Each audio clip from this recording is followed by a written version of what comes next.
இந்த வீடியோக்குள்ள போறதுக்கு முன்னாடி நம்ம சேனலை சப்ஸ்கிரைப் பண்ணாதவங்க சப்ஸ்கிரைப் பண்ணிடுங்க, பக்கத்துல இருக்க பெல் பட்டனையும் கிளிக் பண்ணிக்கோங்க.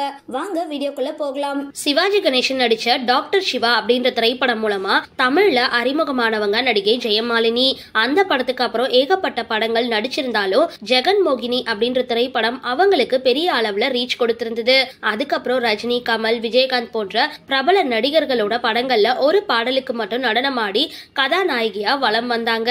இவங்க 1999 ஆண்டு காவல்துறை அதிகாரி பார்த்திபன் அப்படின்றவரை திருமணம் செஞ்சுக்கிட்டாங்க. இவங்களுக்கு ஷாம் அப்படின்ற ஒரு மகன் இருக்காரு.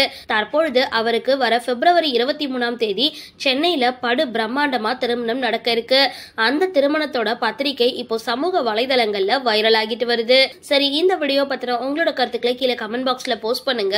வீடியோ பிடிச்சிருந்தா லைக் பண்ணுங்க, ஷேர் பண்ணுங்க, மறக்காம டிபி காபி சேனலை சப்ஸ்கிரைப் பண்ணுங்க.